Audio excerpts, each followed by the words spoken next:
Okay, exactly the last point yesterday we have finished. Exact that last point we have finished was discharge of contract may happen by the breach of contract. That is, one of the party to contract is not performing his part. He is making a breach of the contract. Okay, then the innocent party will have certain remedies, and that is the next unit we are going to discuss. Remedies in the contractual relationship. Remedies for the breach of contract. What are the various remedies available on the breach of the contract under the provision of the Contract Act? There will be a different question. ह्यात परत थोडंसं समजावून घ्या काय आता.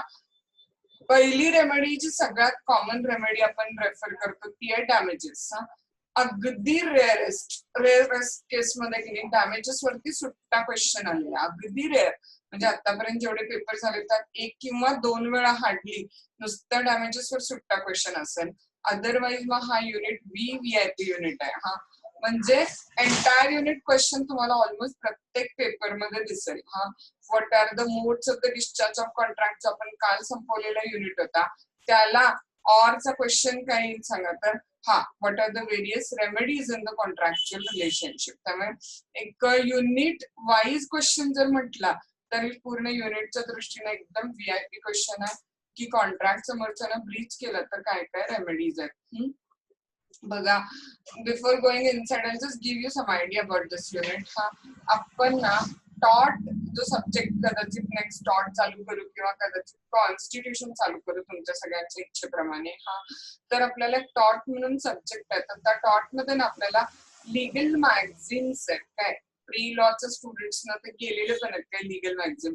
Out of that various legal magazine one of the magazine is युबिजिस इबरेमेडियम. हा now what this word Ubigis Iberemedium stands for ki whenever there is a right there is a remedy. Law ने तुम्हाला एखादा राईट दिलाय तर तो right कुणी व्हायलेट केला तर तो लॉ तुम्हाला लगेच काय देतो सांगा तर त्या राईटला एन्फोर्स करण्यासाठी तुम्हाला रेमेडी पण दिलेली आहे. एक्झॅक्टली सेम वे लॉ जर सांगतं की तुम्ही कॉन्ट्रॅक्च्युअल ऑब्लिगेशन फुलफिल करायला पाहिजे तर तुम्ही जर कॉन्ट्रॅक्च्युअल ऑब्लिगेशन कुणी ब्रीच केलं तर तुम्हाला लॉ काय देतो सांगा तर रेमेडीज पण देतोय तिथं. हा ह्यातल्या काही remedies exactly Prashali asked me few minutes before कि whether we have the specific relief act also for the study. The answer is I have already told you that yes, you have the specific relief act for the study, which is 1963 चा special act आहे. पण तो specific relief act आहे की नाही तो 8वा unit आहे की आपला. हा आणि तिथे यातला काही रेमेडी रिपीट येणार आहे. इथे त्यातला काही रेमेडी आपल्याला ह्या युनिट मध्ये येणार आहे त्या ट्रेलर फॉर्म मध्ये येणार आहे असं समजा. आणि 8व्या युनिट मध्ये त्याच रेमेडीज तुम्हाला पिक्चर फॉर्म मध्ये बघायचं म्हणजे मूवी फॉर्म मध्ये इन डेप्थ आपल्याला त्या 8व्या युनिट मध्ये रेमेडी बघायच्यात. हा तर ह्या युनिट मध्ये जी डॅमेजेस रेमेडी आहे डॅमेजेस क्वांटम मेरिट म्हणून एक रेमेडी आहे ती कॉन्ट्रॅक्ट ऍक्ट खालची आहे काय. आणि बाकी स्पेसिफिक परफॉर्मन्स ऑफ कॉन्ट्रॅक्ट एक आहे. हा रेसेशन एक आहे, इंजंक्शन एक आहे. तर त्या रेमेडीज कुठल्या लॉ खालच्या सांगा तर स्पेसिफिक रिलीफ ऍक्ट खालच्या रेमेडीज आहेत. कुठल्या लॉ खालच्या स्पेसिफिक रिलीफ ऍक्ट खालच्या त्या रेमेडीज आहेत तिथं. तर इथे ह्या युनिट मध्ये आपण त्या शॉर्ट मध्ये बघणार आहे, ट्रेलर फॉर्म मध्ये बघणार आहे. आणि त्याच रेमेडीज परत 8व्या युनिट मध्ये आपल्याला डेप्थ फॉर्म मध्ये येणार आहे. मग इथे आपण डिटेल मध्ये कुठली रेमेडी बघणार सांगा तर डॅमेजेस मात्र डिटेल मध्ये आहे कारण एक किंवा दोन वेळेला नुसत्या डॅमेजेसवर सुट्टा क्वेश्चन आलेला आहे. ज्यांच्याकडे पेन नोटबुक नोट्स अवेलेबल आहेत तर पेन आणि नोट्स घेऊन बसा कारण बरंचसं मटेरियल खूप वेग आणि एक्स्ट्रा लिहून दिलेलं आहे त्यामुळे मटेरियल थोडंसं कमी होईल. Will start with the question what are various remedies available on the breach of the contract. Okay, as usual Roman 1 introduction will be there. Now one of the fundamental principle of the law I have told you which is that Ubigis Iberemedium. Whenever there is a right, there is a remedy. Law तुम्हाला right दिला तर तुम्हाला simultaneously law काय देईल सांगा तर remedy देईल. नाहीतर मग त्या राईटचा उपयोगच नाही आहे ना.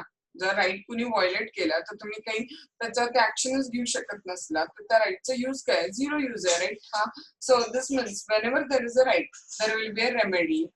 This principle applies to the law of contract. This is because contract create both right and duties. Contract में right पण create होतात, duties पण create होतात. हा बघा, if a person चा right under contract violate झाला तर कॉन्ट्रॅक्ट ऍक्ट त्याला काय प्रोव्हाइड करतो बघा, व्हेरियस रेमेडीज प्रोव्हाइड करतो. हा, on the Breach of a contract the injured party, Breach of contract झाल्यावर इंज्युअर्ड पार्टी काय करेल सांगा, can file the suit in the court of a law, कोर्टात सूट फाईल करेल.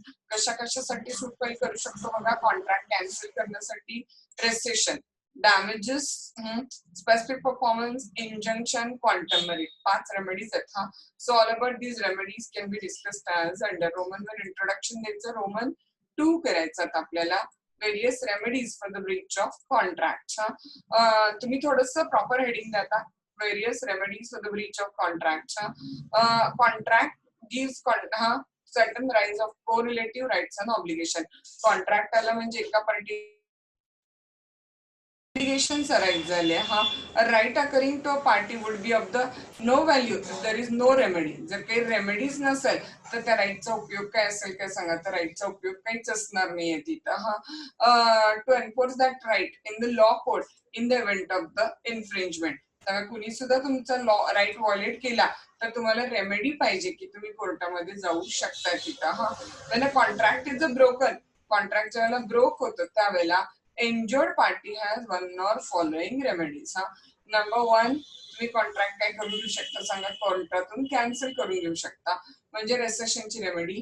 थोडस डोक्यात घालून घ्या काय लगेच, रेसेशन स्पेसिफिक रिलीफ ऍक्ट खालची रेमेडी आहे, त्यामुळे इथे आपल्याला अगदी शॉर्ट मध्ये बघायचे, स्पेसिफिक रिलीफ ऍक्ट खाली आपल्याला डेप्थ मध्ये बघायचे शेवटच्या युनिट मध्ये. हा, suit for damages contract act खालची रेमेडी आहे, इथेच आपल्याला ते डेप्थ मध्ये बघायचे. हा, suit for quantum merit contract act खालची रेमेडी आहे, इथेच आपल्याला डेप्थ मध्ये बघायचे. हा, suit for specific performance of contract specific relief act खालची रेमेडी आहे. हा, त्यामुळे आपल्याला इथे शॉर्ट मध्ये बघायचे आहे. आणि सूट फॉर इंजंक्शन पण स्पेसिफिक रिलीफ ऍक्ट खालची रेमेडी आहे, इथे आपल्याला शॉर्ट मध्ये बघायचे, 8व्या युनिट मध्ये आपल्याला डेप्थ मध्ये बघायचे.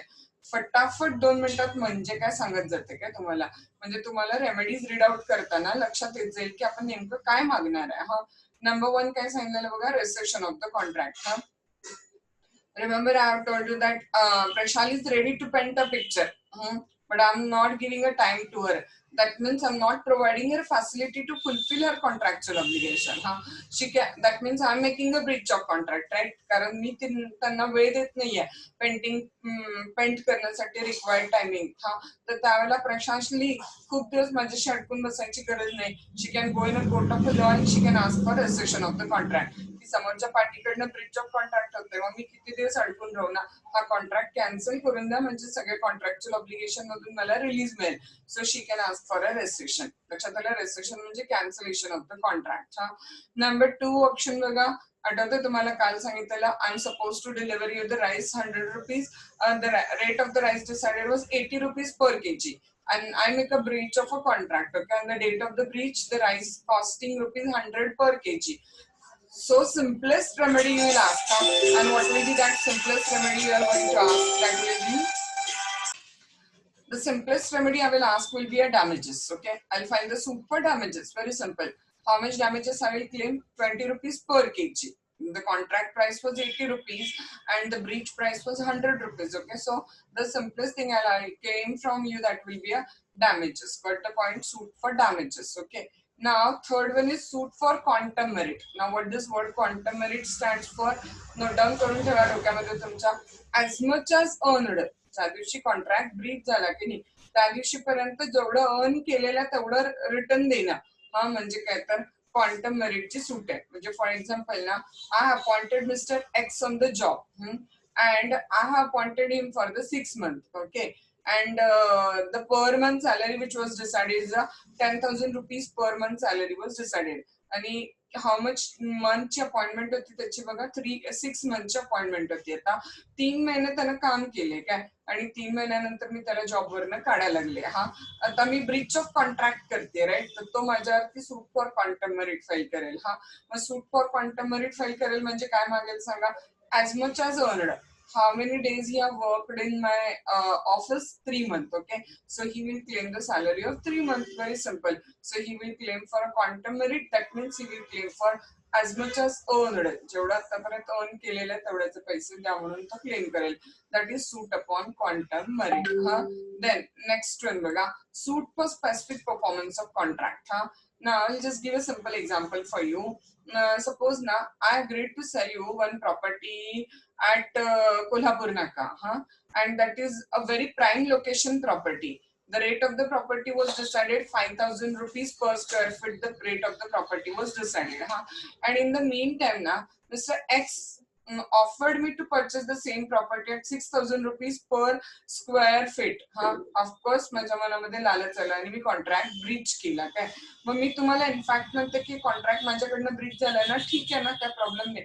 मी तुम्हाला 200 रुपये पर स्क्वेअर फीट ना काय करते तर डॅमेजेस द्यायला तयार आहे. तुम्हाला तर वरच्यावर काहीच न करता 3-4 लाख रुपये डॅमेजेसची अमाऊंट मिळते. हा पण तुम्हाला नकोय ते प्राईम लोकेशन प्रॉपर्टी आहे, तशी प्रॉपर्टी तुम्हाला सहजासहजी कुठेही मिळणार नाही. So you don't want to get the damages और restriction or alternative property, etc.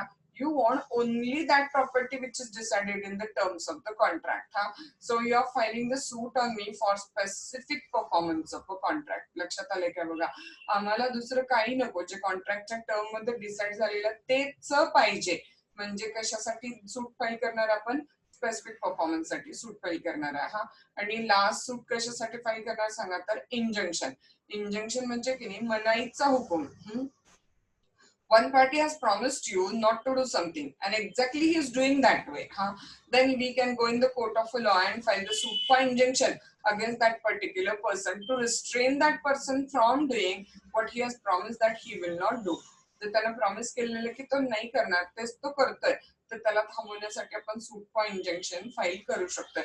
Simplest example काय घेऊ शकतो माहिती आहे आपण इंजंक्शनच्या सूटचा, एक फिल्म ऍक्ट्रेसेस आहे and she has promised to a producer that she will not sign another movie until this movie has been completed. Okay, and now exactly she is signing another movie, and the producer come to know that she is going to sign another movie.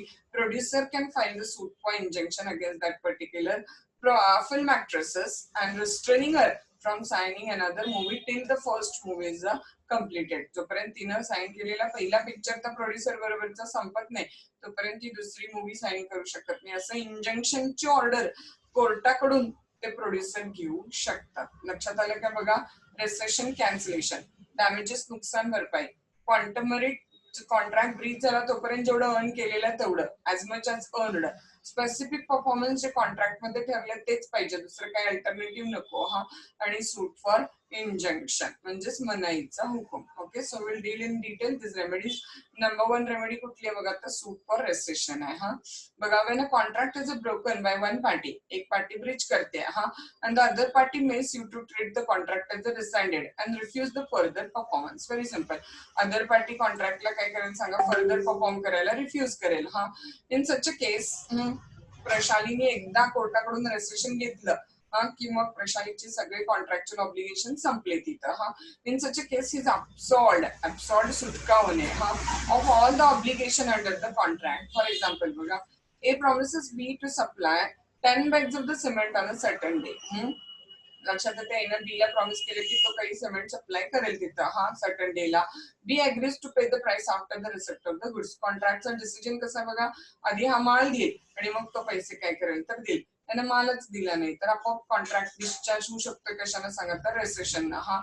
A does not supply the goods तर B ला pay करायची गरज आहे का नाही. B will file the suit for rescission. B is a discharge from the liability to pay the price. Okay, now next इथे छोटे छोटेसे पॉइंट करायचं आपण.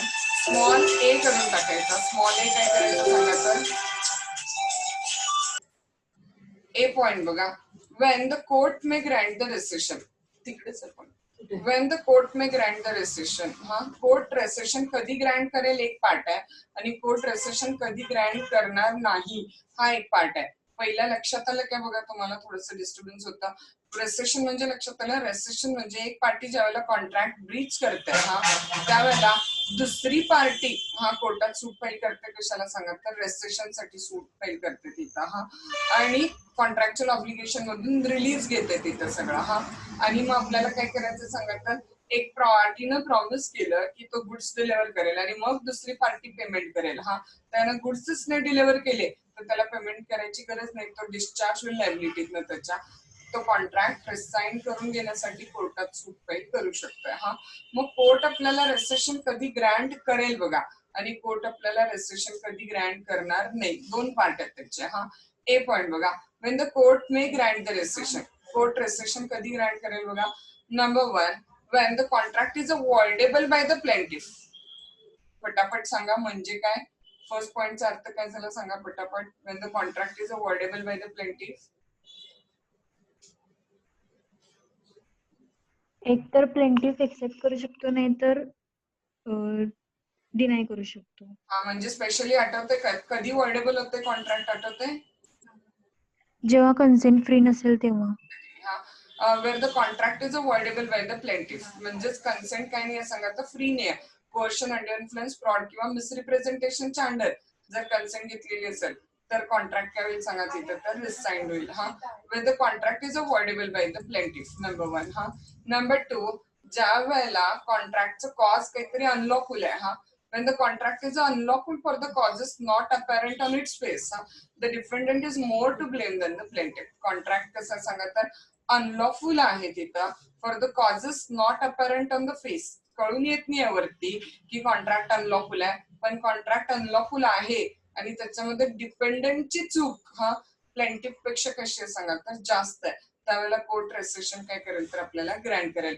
म्हणजे तुम्हाला एक सोपं साधं एक्झाम्पल सांगू. समजा एक ऍडव्होकेट आहेत हा आणि एक क्लायंट आहेत ऍडव्होकेटचा. हा, त्या क्लायंटच्या प्रॉपर्टीवरती काहीतरी लिटिगेशन चालू आहे. हा, आता ऍडव्होकेटला व्हेरी वेल माहित आहे की लिटिगेशन मधली प्रॉपर्टी परचेस करायची नसते. तुम्हाला नेक्स्ट इयरला ट्रान्सफर ऑफ प्रॉपर्टी ऍक्ट आहे, त्याच्यामध्ये एक डॉक्ट्राईन असतं लिस्ट पेंडन्स म्हणून. हा, तर लिस्ट पेंडन्सचा अर्थ काय असतो की ज्या प्रॉपर्टीवरती लिटिगेशन पेंडिंग आहे ती प्रॉपर्टी आपण परचेस नाही करू शकत, आणि केली तर आपण आपल्या ओन रिस्पॉन्सिबिलिटीवरती. त्या प्रॉपर्टीच्या बाबत लिटिगेशनचं कोर्टाचं जे डिसिजन होईल ते तुमच्यावरती बाइंडिंग असेल. तर आता ऑफकोर्स बघा, ह्या लिस्ट पेंडन्स डॉक्ट्रिनचं नॉलेज क्लायंटला जास्त असेल का ऍडव्होकेटला जास्त असेल? साहजिक ऍडव्होकेटला जास्त असणार. हा, मग आता ऍडव्होकेटला माहिती असताना सुद्धा की क्लायंटच्या प्रॉपर्टीवरती लिटिगेशन पेंडिंग आहे, तरी सुद्धा ऍडव्होकेट ना क्लायंट कडनं ती प्रॉपर्टी परचेस करायचं कॉन्ट्रॅक्ट करतोय. हा, मग नंतर लिटिगेशन पेंडिंग आहे ना, त्यामुळे क्लायंट कोर्टात ऍप्लिकेशन करतोय की कॉन्ट्रॅक्ट कॅन्सल करा, कारण हे कॉन्ट्रॅक्ट कसं अनलॉफुल आहे, कारण ह्या प्रॉपर्टीवरती काय आहे तर लिटिगेशन आहे प्रॉपर्टीवरती. मग याच्यामध्ये कॉन्ट्रॅक्टच्या अनलॉफुल होण्यामध्ये क्लायंट जास्त ब्लेमफुल आहे का ऍडव्होकेट जास्त ब्लेमफुल आहे सांगा? ऍडव्होकेट. ऍडव्होकेट आहे, कारण ऍडव्होकेटना बेटर माहित आहे ना की लिस्ट पेंडन्स प्रॉपर्टी घ्यायची नसते, किंवा ज्या प्रॉपर्टीवर लिटिगेशन पेंडिंग आहे त्या प्रॉपर्टीला सेल परचेस असं काही ट्रान्झॅक्शन करायचे नसतात. हे बेटर नोन कोण आहे सांगा तर ऍडव्होकेट आहे. त्यामुळे इथे प्लेंटिफ पेक्षा म्हणजे क्लायंट पेक्षा ऍडव्होकेट म्हणजे डिपेंडंट जास्त ब्लेमफुल आहे. त्यामुळं जर क्लायंटनं हे कॉन्ट्रॅक्ट कॅन्सल करा, रिसाइन करा म्हणून सूट फाईल केली तर कोर्ट रेस्ट्रिक्शन ग्रँट करतंय, कारण इथे प्लेंटिफ पेक्षा डिपेंडंट जास्त ब्लेमफुल आहे तिथं. हा, ओके, ए पार्ट बघितला आपण. रेस्ट्रिक्शन कधी ग्रँट होईल बघा, लक्षात आलं काय? रेस्ट्रिक्शन कधी ग्रँट होईल? नंबर 1, कॉन्ट्रॅक्ट वर्डेबल असेल तर, हे तर तुम्हाला वेल अवेअर आहे तुम्ही. हा, फ्री कन्सर्न असेल तर. आणि नंबर 2 थोडस क्रिटिकल होतं की कॉन्ट्रॅक्ट अनलॉफुल आहे, पण त्या अनलॉफुल असण्यामध्ये डिफेंडंटची चूक प्लेंटिफ पेक्षा जास्त आहे, त्यावेळेला पण कोर्ट रेस्ट्रिक्शन ग्रँट करते. हा, स्मॉल ए केलं वन ग्रँट, स्मॉल बी करायचा वन नॉट ग्रँट. हा, बघा त्यामुळे स्मॉल बी केलं when the court may refuse the restriction. Court restriction कधी कधी रिफ्यूज करेल बघा.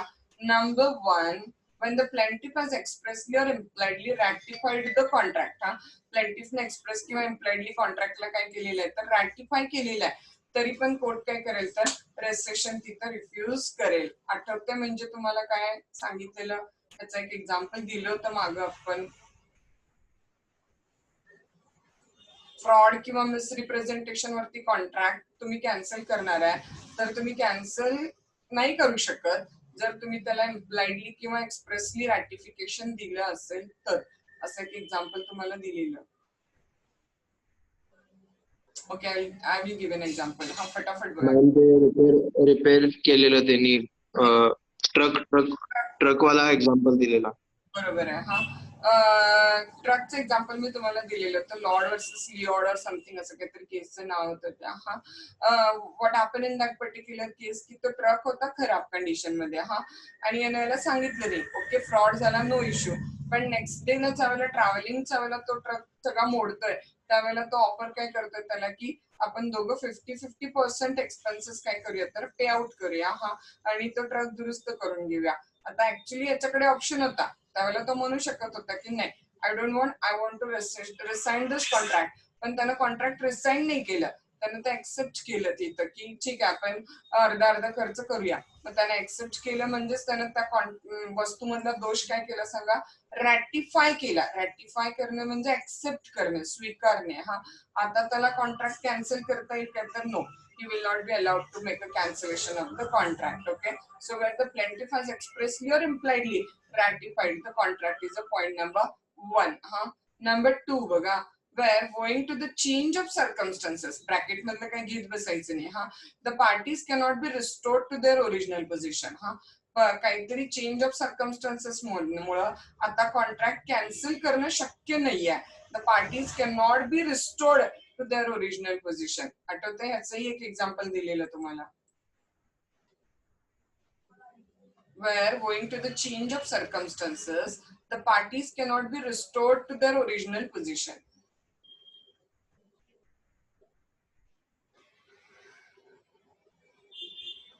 आठवतंय कोणाला एक्झाम्पल याचं? ओके बघा, जरा हिंट देते, आठवते का बघा मग एक्झाम्पल तुम्हाला. I have purchased a particular cloth, I have told you, and the dukandar, that is the seller, has clearly told me that this cloth is a pure cotton cloth. आता मला काय एवढं कळत नाही, कॉटनचे कपडे लवकर लक्षात येत नाही की ते प्युअर कॉटन आहे किंवा नाही आहे. Okay, I purchased it thinking that it is a pure cotton cloth, and I gave it to the tailor for the purpose of stitching the suit. आणि आता टेलरनी सूट पण शिवला. आता मला कॉन्ट्रॅक्ट कॅन्सल करता येईल का सांगा, ते कापड परत देता येईल काय मला तर नाही. रेस्ट्रिक्शन आता ग्रँट होणार नाही. Maximum what I can get is a damages.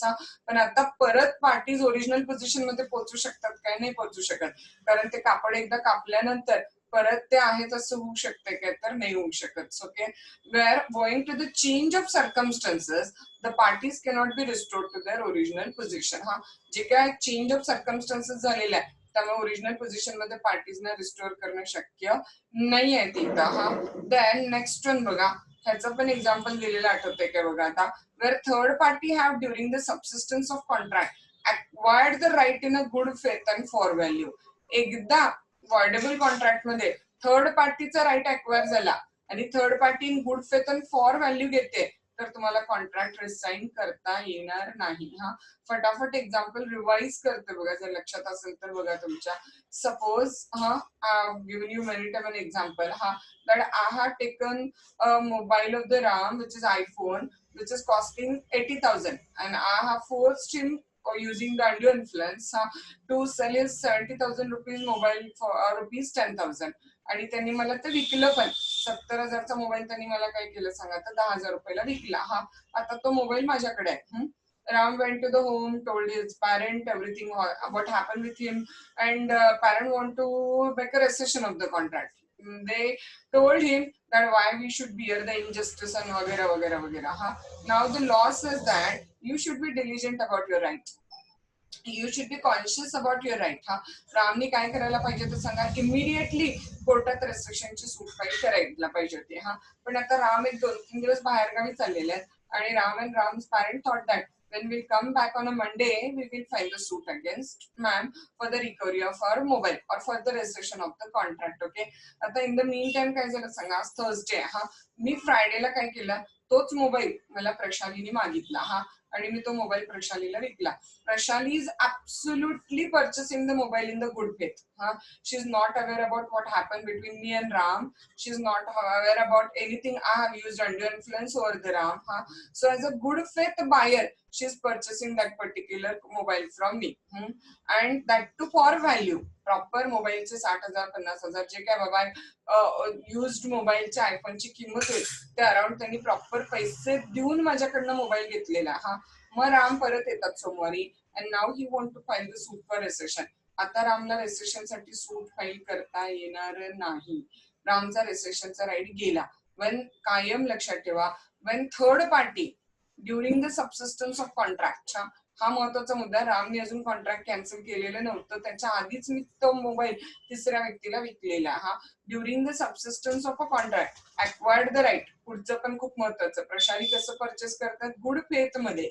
त्यांना राम आणि माझ्यातल्या स्टोरी बद्दल काहीच माहिती नाहीये आणि प्रशाली प्रॉपर पैसे देऊन मोबाईल घेतलेत, म्हणजे she is purchasing the mobile for value. हा तर मग रेस्ट्रिक्शन आपल्याला करता येणार नाही. नंबर 1 ट्रकचं एक्झाम्पल.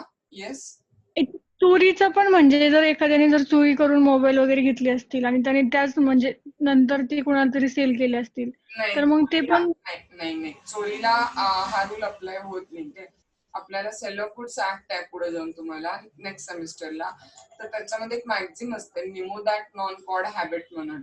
तर त्यानुसार कसं असतं की no one can give a better title than he himself has.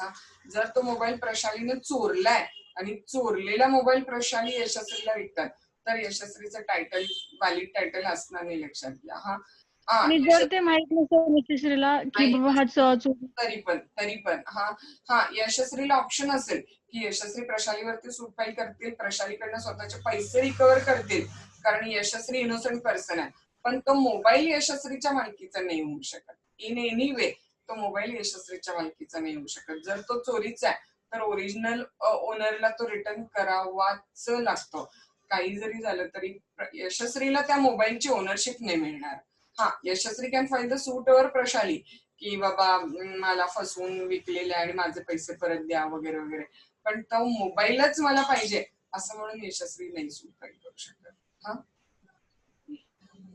Okay बघा, वेअर द ओनली, ओके हे लक्षात आलं की बघा. नंबर 1 एक्झाम्पल ट्रकचं लक्षात ठेवा की ज्यावेळेला तुम्ही कॉन्ट्रॅक्ट मधले जे काय प्रोडक्ट मधले दोष किंवा व्हॉट एव्हर इश्यूज होते ते तुम्ही एक्सप्रेसली किंवा एम्प्लॉईडली एकदा रॅटिफाय केले की मग कॉन्ट्रॅक्ट कॅन्सल नाही करू शकत तुम्ही. हा नंबर 2 चेंज ऑफ सर्कमस्टान्सेस मुळे ओरिजिनल पोझिशन मध्ये परत रिस्टोअर करणं पॉसिबल नाही आहे.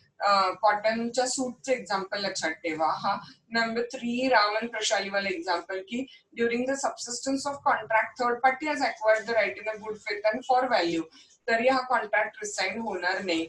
आणि नंबर 4 कसं मिळतं ऍक्च्युली, ज्या वेळेला ना आपल्याला काय करायचं सांगा तर I just give an example, त्याशिवाय कळणार नाही तुम्हाला. हा सपोज विश्वा has asked me to sell my computer to her, and I told her that my computer is the original computer of Acer company. Acer म्हणा, Dell म्हणा, whatever. मग आता माझ्या मॉनिटर वरती पण आणि सीपीयू वरती पण Acer लिहिलेलं आहे काय. आणि विश्वानं बिलीव्ह केलं की ते Acerचं आहे म्हणून तिथं. मग आता नंतर ना ज्यावेळेला विश्वानी काय केलं सांगा, तो कम्प्युटर एका मेकॅनिकला दाखवला. तर इमिडिएटली त्यांना सांगितलं की ना मॉनिटर वरती फक्त ऍसरचा ब्रँड आहे, पण मॉनिटर काय ऍसरचं नाही आहे, ते लोकल असेंबल्ड मॉनिटर आहे. मग आता विश्वाला काय करायचं सांगा तिथं, तर हाफ कॉन्ट्रॅक्ट एक्सेप्ट करायचा आहे आणि हाफ कॉन्ट्रॅक्ट रिसाईन करायचा आहे. Like she want to purchase the CPU but she don't want to purchase the monitor. पण प्रॉब्लेम काय माहिती, तुम्हाला माहिती आहे सगळ्यांना की सीपीयू आणि मॉनिटर हा एक युनिट असतो ना, सेव्हरेबल नसतात एकमेकांच्या पासून. त्यामुळे विश्वाला एकतर accept in whole or reject in whole. त्यांना असं रिसेशन करता येणार नाही. If she accepted the half she has to accept the entire. So that is the last part where only the part of the contract is sought to be rescinded and such a part is not severable from the rest of the contract. So when the party treat the contract as rescinded, he may make liable to restore the benefit he has received under the contract to the party from whom such a benefit were received. ह्या पॅरेग्राफचा अर्थ मला प्रशाली, मी आणि राम या एक्झाम्पलच्या मदतीने देऊ शकताय. फक्त एक एक्स्ट्रा छोटस स्टोरी मध्ये ऍड पॉइंट मी एवढा करते की रामचा 70,000 रुपयाचा मोबाईल मी 10,000 रुपयाला परचेस केलेला. मोबाईल माझ्याकडे आहे तो. आणि मला रामना कॉन्ट्रॅक्ट काय करायचा, रिसाईन करायचा. मी त्या 10,000 रुपयाचं पेमेंट रामना ऑलरेडी केलेलं होतं आणि रामना आता कॉन्ट्रॅक्ट रिसाईन करायचा, कॅन्सल करायचा on the ground of under influence. तर मग ह्या पॅरेग्राफचा अर्थ मला सांगू. प्रशालीला पिक्चर मध्ये घेऊ नका.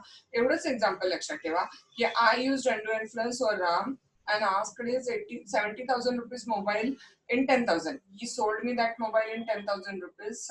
I paid him 10,000 rupees and now he want to make a suit for rescission of the contract. Prashali अजून पिक्चर मध्ये नाहीये, तिसऱ्या पार्टीचा काही संबंध नाहीये. तर त्यांना रेस्ट्रिक्शन साठी सूट फाईल करायची आहे. त्या पॅरेग्राफचा अर्थ सांगू शकता का बघा मला.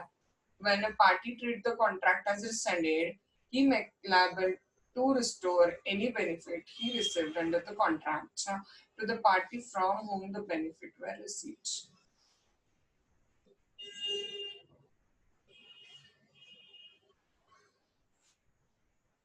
Yes, देवांशीष, पॅरेग्राफचा अर्थ काय आहे?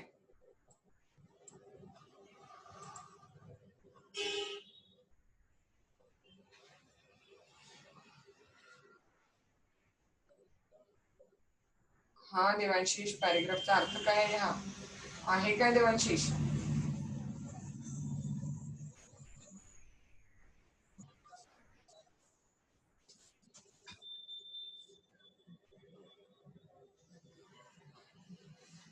बहुतेक काहीतरी काम करत असले. देवांशीष,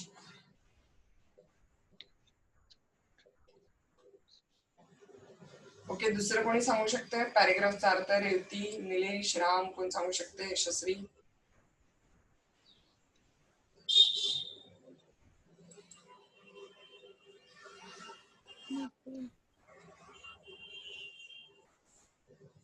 येस, प्रशाली सांगणार आहे अर्थ. मी ट्राय करते. when a party treats the contract as resigned, म्हणजे ज्यावेळेस ती पार्टी कॉन्ट्रॅक्ट रिझाईन करण्यासाठी हे करते, अप्लाय करते किंवा ट्राय, तर ही मेक्स हिमसेल्फ लायबल, म्हणजे तो त्याच्या स्वतःसाठी लायबल आहे टू रिस्टोर एनी बेनिफिट्स, म्हणजे जे काही त्याला बेनिफिट्स असतील ते परत देण्यासाठी. आय थिंक रिस्टोर परत देण्यासाठी. राम त्यांच्या एक्झाम्पल मध्ये रामना काय करायला पाहिजे सांगा? एक सिंगल लाईन, ऍक्च्युली इतका अजिबात अवघड नाहीये. जर रामना तो 70,000 रुपयाचा मोबाईल आता परत पाहिजे, कॉन्ट्रॅक्ट कॅन्सल करायचंय, तर राम मोबाईल पण परत घेतील आणि मी त्यांना दिलेले 10,000 रुपये पण ठेवून घेतील, असं होऊ शकतंय? मॅम अमाऊंट परत पे करायला लागणार 10,000 रुपये. 10,000 रुपये रामना मला परत करायला लागतील. बरोबर आहे. हा, दोघांचंही एक सिंपल साधं. तुम्ही जर कॉन्ट्रॅक्ट कॅन्सल करणार आहे तर समोरच्या पार्टीकडनं त्या कॉन्ट्रॅक्ट आउट ऑफ जे पेमेंट घेतलेलं आहे ते पेमेंट तुम्हाला परत करायला लागेल. सिंपल.